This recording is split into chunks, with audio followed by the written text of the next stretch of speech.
Hello everyone, welcome to Eklavya study point. और आज की इस वीडियो में मैं आप सभी को बताने वाला हूं कि जो हमारा चैप्टर है क्लास 12 की हिंदी से अंतरा बुक से सुमिरनी के मन के, और उसमें जो दूसरा जो हमें छोटा लघु निबंध दे रखा है वो है घड़ी के पुर्जे। इसकी इजी समरी आपको मैं करवाऊंगा। आपको नोट्स भी प्रोवाइड करवाए जाएंगे, आपको पीडीएफ भी दी जाएगी। 2024 बोर्ड एग्जाम के लिए ये वीडियो है। 2023-24 जो आपका सेशन है, आप इस वीडियो को एंड तक देखें। और आपसे छोटी सी रिक्वेस्ट है कि आप प्लीज़ इंस्टा पे मुझे फॉलो कर लें। अगर आपकी कोई भी क्वेरी है तो आप मुझे मैसेज कर सकते हैं। और अगर आपको पीडीएफ नोट्स डाउनलोड करने हैं तो आप टेलीग्राम पे सर्च मारिए क्लास 12 ईएसपी न्यू ग्रुप, वहाँ पे आपको पीडीएफ्स वगैरह प्रोवाइड करवा दी जाती हैं। और अब मैं आपको इंट्रोडक्शन के साथ चैप्टर स्टार्ट करवाता हूँ। और आपको बता दूं www.eklavyastudypoint.com हमारी वेबसाइट है, वहाँ पे भी आपको नोट्स प्रोवाइड करवाए जाते हैं। आज का जो हमारा चैप्टर है घड़ी के पुर्जे, आपके सामने एक घड़ी दिख रही है आपको। तो घड़ी के पुर्जे, घड़ी यहाँ पे एक एग्जाम्पल की तरह यूज हुई है। मेन जो इस चैप्टर को समझाने का जो उद्देश्य है वो ये है कि हम अपने धर्म के बारे में जो रहस्य होते हैं क्या हम नहीं जान सकते? क्या धर्म के बारे में जानने का अधिकार सिर्फ धर्म गुरुओं को होता है? जो उपदेश देने वाले गुरु होते हैं उन्हीं को होता है? क्या आम आदमी क्या अपने धर्म के बारे में नहीं पूछ सकता? ठीक है, ये जो बड़े बड़े धर्म के उपदेशक होते हैं ये प्रतिबंध लगा देते हैं कि हम कुछ भी ना पूछे धर्म के बारे में ज़्यादा फालतू। तो ये घड़ी के जो पुर्जे होते हैं इसको सिर्फ मैकेनिक ही खोल सकता है, यानी कि सिर्फ धर्मगुरु ही देख सकता है, या आम आदमी भी घड़ी के पुर्जों को देख सकता है। तो यही एग्जाम्पल है घड़ी के पुर्जे का। अब आगे बताता हूं आपको क्या है धर्म का रहस्य। तो जो धर्म के उपदेशक लोग होते हैं ना, वो उपदेश देते समय ये कहते हैं कि बातों को गहराई से जानने की इच्छा हर व्यक्ति को नहीं करनी चाहिए, ये हमारा काम है। ठीक है, गहराई तक जाना क्या गलत है क्या सही है ये हमारा काम है, धर्म के उपदेशक ऐसा मानते हैं। और जो कुछ उपदेशक बताते हैं उसे चुपचाप सुन लेना चाहिए। भाई ये कहते हैं कि जैसा हम बताते हैं वैसा ही सुन लो, स्वीकार करो उसी बात को। और वो घड़ी का उदाहरण देते हैं और बताते हैं कि यदि आपको समय जानना हो तो जिसे घड़ी देखनी आती हो उससे समय जानकर अपना काम चला लेना चाहिए। यानी कि आपको अगर घड़ी को धर्म से जोड़ दो, अगर आपको धर्म के बारे में जानना है तो धर्म उपदेशकों से जानो। ऐसे ही अगर समय जानना है तो घड़ी है जिसके पास, उसी को जानो जिसको घड़ी के बारे में पता है। खुद मत घड़ी के वो बनो, ठीक है, इंजीनियर। तो ये यहाँ पे एग्जाम्पल दिया जा रहा है, बहुत बढ़िया।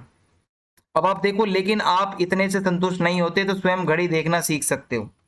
यानी कि आपको अगर इतना जो ज्ञान है वो नहीं अगर हजम हो रहा, आपको और ज्ञान चाहिए, तो आप खुद धर्म के बारे में और डिटेल लो। किंतु मन में ये इच्छा नहीं करनी चाहिए कि घड़ी को खोलकर इसके पुर्जे गिनकर उन पुर्जों को यथास्थान लगाकर घड़ी बंद कर दें। यानी कि धर्म के बारे में आपको इतना ज्यादा नहीं जानना चाहिए। ठीक है, ये यहाँ पे जो धर्म उपदेशक है वो ऐसा मानते हैं कि आपको धर्म के बारे में लिमिटेड नॉलेज ही होनी चाहिए। ये नहीं कि आप बहुत ज्यादा डीप में घुस जाओ। ये काम साधारण व्यक्ति का नहीं है, विशेषज्ञ का है। धर्म के बारे में बिल्कुल अच्छे से जानना जो उसका स्पेशलिस्ट होता है, धर्म का उपदेशक, वही कर सकता है। आप धर्म के रहस्यों को जानना जो है वो धर्म आचार्यों के ऊपर ही छोड़ दें, खुद इस काम को अपने हाथों में ना लीजिए, ये बताया जा रहा है इसमें। और लेखक की अब क्या सोच है इसके अंदर मैं आपको अगर बताऊं तो लेखक ये कहता है कि घड़ी खोलकर ठीक करना कठिन काम नहीं है। साधारण लोगों में से ही बहुत लोग घड़ी को खोलकर ठीक करना सीखते भी हैं और दूसरों को सिखाते भी हैं। लेखक का ये मानना है कि गलत नहीं है बिल्कुल भी, हमें अपनी धर्म की नॉलेज लेनी चाहिए। ठीक है, और अगर धर्म में कुछ बुराइयां हैं तो आप उसको सुधार भी सकते हो। ऐसे ही घड़ी की नॉलेज भी आपको लेनी चाहिए। घड़ी में थोड़ी बहुत समस्या हो तो आप खुद ठीक कर सकते हो, दूसरों को भी सिखा सकते हो। इसी प्रकार धर्माचार्यों को, आम आदमियों को भी धर्म के रहस्यों की जानकारी देनी चाहिए। जो धर्मगुरु लोग होते हैं उनको आम आदमी, आम जनता को भी बताना चाहिए कि क्या रहस्य होता है, कैसे होता है।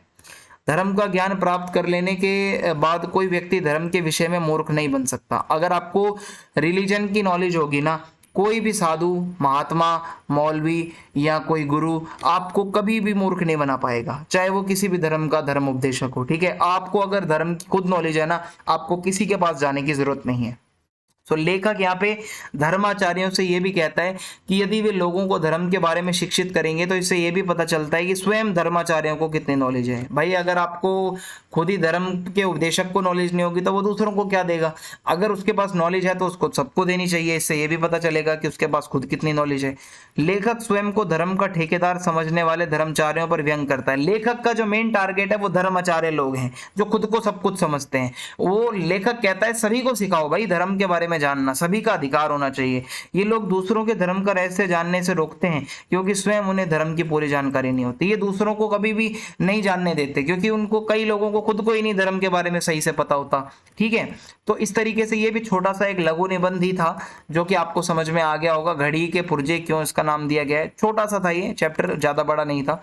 अगर मैं इंपॉर्टेंट क्वेश्चन की बात करूं यहाँ पे तो यही आता है कि धर्म का रहस्य जानने के लिए जो है घड़ी का दृष्टांत क्यों दिया गया, यानी कि घड़ी का ही एग्जाम्पल क्यों दिया गया। मोस्टली यही क्वेश्चन रिपीट होता है और आप अगर इस क्वेश्चन को कर लेते हैं तो पूरा चैप्टर इसमें कवर हो जाता है। तो आप चैनल को प्लीज सब्सक्राइब करें, फीडबैक जरूर लिखें कमेंट बॉक्स में और वीडियो को ज्यादा से ज्यादा शेयर करें और लाइक करें। जय हिंद, जय भारत।